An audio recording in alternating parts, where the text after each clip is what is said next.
the major issues that arise are when we want to end treatment with someone and they don't. Okay? Usually people are allowed to end treatment with us with impunity, even if they are forensic clients who are court-ordered. If they say, I'd rather be in jail than work with someone, that's what they get to decide. So that's not as much of an issue. The issue is when we want to terminate and the clients don't. Okay? Comes up a lot in limited services settings where managed care is saying you only have a limited number of sessions. You've only been pre-approved for 5 and then that's it. And so it raises the issue of, are we abandoning a client if we say, I can't see you anymore, and we give a variety of reasons.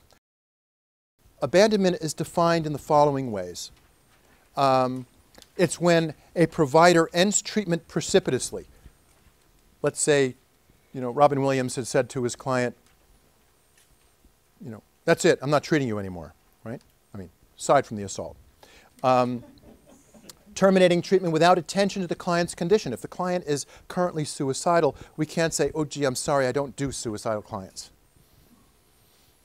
If we don't have a follow-up plan, and then finally, if we are in retaliation for a client doing something, or if it would be perceived as being in retaliation, okay? So we have to be attentive to those factors. Now, we are allowed to terminate. In fact, we're told we must terminate if we believe we're not benefiting a client. Ethically, if treatment is harming the client or it's not benefiting them, we don't think it's in their best interests.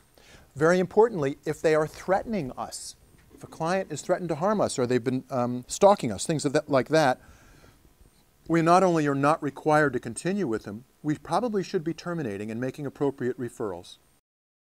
In order to do that, however, we should be taking clear steps and articulate to our clients what the basis for the termination is, why. If they're failing to comply with treatment, for example, to say, we've been working on this issue for however long, 3 months, 6 months, a year, 2 years, and it seems to me that I've made many suggestions and you have not abided by those, and also that you're not doing what it is that's in your interest, and I'm concerned that this therapy is no longer benefiting you. Okay. The only way I'll be able to know that it is benefiting you is if things begin to change, right? And so if the client doesn't change and we make the conditions really clear, then we can terminate. But we have to do so with a few things in mind. First, if the therapy's been relatively long, so we've been working with somebody that 4 years, we can't simply say, okay, next session, that's it. We may need to take half a dozen sessions or even somewhat longer than that. If it's been a fairly short-term therapy, you've seen someone for 8 sessions or 10 sessions, and you think it's not benefiting them, it's not going to take another 8 or 10 sessions in order to say goodbye. It may be 1 or 2, and it may not even be that many depending on the nature of the treatment. Okay? But you have to take the length of treatment and its quality into account in making a determination about what's appropriate for terminating. Obviously, I'm going to recommend consultation, but make appropriate referrals if you can, if it's at all possible, and document what the client does with those.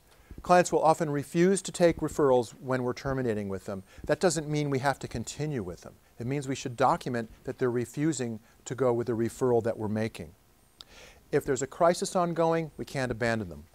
Keep in mind, though, that if you've got to hospitalize somebody for grave disability or danger to self or others, that's an opportune time to think about switching them to a different level of care and a different provider. They're now being cared for, and you would talk to folks at the hospital about what would be a reasonable follow-up plan, and that we can't, let's say I'm working with someone, I say, I cannot provide the appropriate level of treatment for this person. So would it be a partial program, for example? Finally, be really careful to document the conditions, the client's response,